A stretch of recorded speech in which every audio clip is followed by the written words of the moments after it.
말씀드리려고 합니다. 문 대통령은 이날 회견에서요, 조국 전 법무부 장관 이제는 놓아달라 이렇게 국민에게 호소했습니다. 문 대통령 말로는 조국 전 장관은 민정수석으로서 또 장관으로서 공수처법, 검경 수사권 조정 이 관련 법안 이것을 국회 본회의에 통과시킬 때까지 그 기여한 바가 굉장히 크다.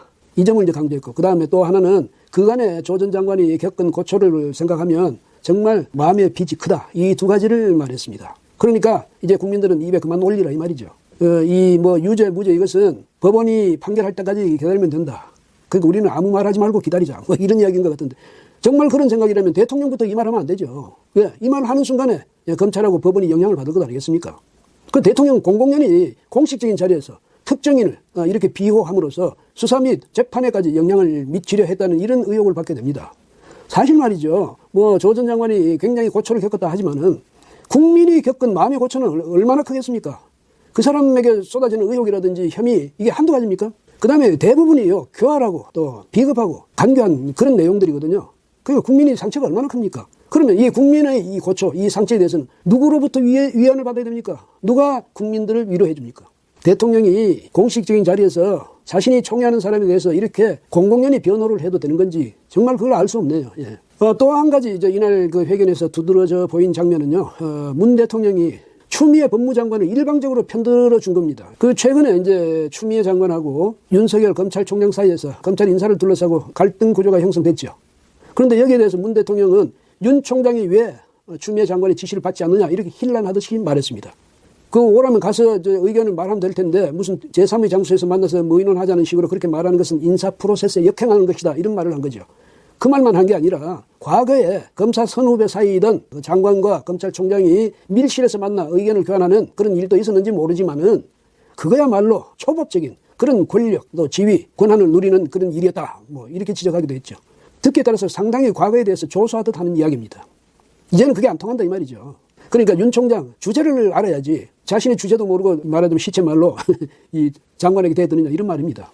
그리고 추미애 장관 말이죠. 지금은 이제 흔히 하는 말로 대통령 백 믿고 이렇게 윤 총장을 핍박하는 건지 모르겠는데 길들이게 하는 겁니까?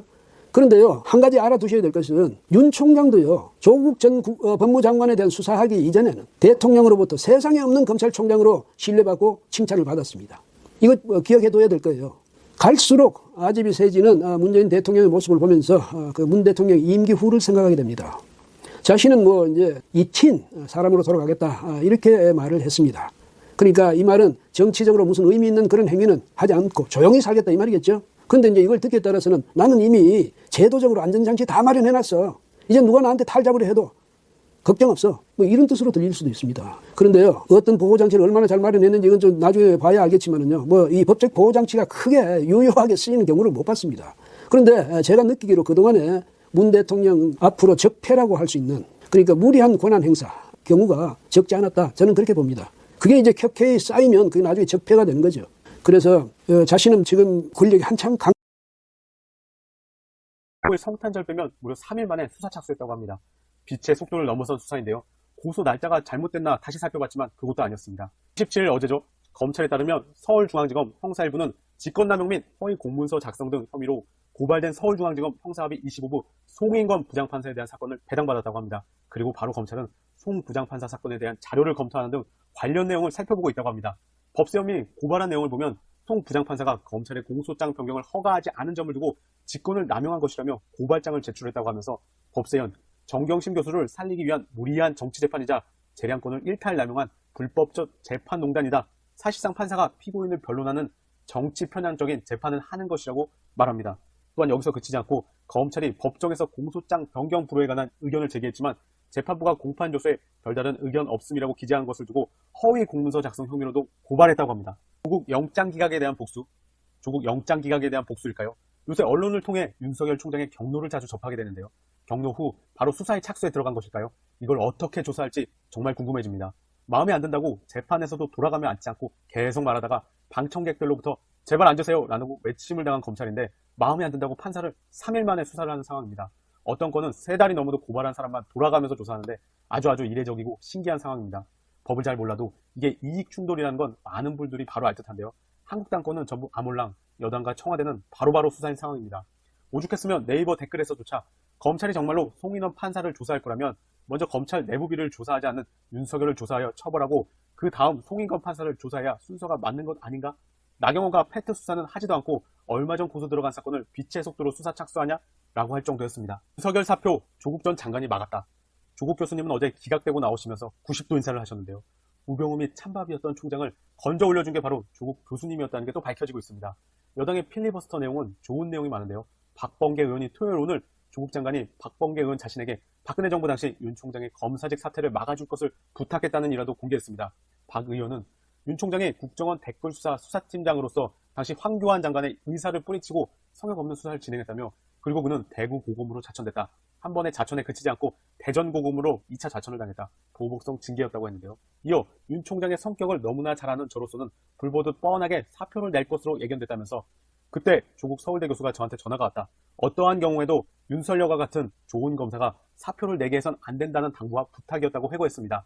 박 의원은 그래서 제가 페이스북에 윤 총장의 사표를 만류하는 글을 쓰고자 한다고 얘기했더니 조국 교수는 이왕 쓰는 김에 정말 자세하고 단단하게 그리고 호소하듯 써주면 좋겠다고 간곡히 부탁을 했다고 전했는데요. 그러면서 저는 윤 검사가 사표를 절대로 내선 안 된다는 절절할 글을 윤석열 형으로 시작되는 문장을 만들어서 페이스북에 올렸다며 그것을 조 교수는 다시 리트윗했다고 설명했습니다. 뭔가 땡 하고 울림이 있는 내용인데요. 아마도 조국 교수의 가장 큰 잘못이 이것이 아니었을지 모르겠네요.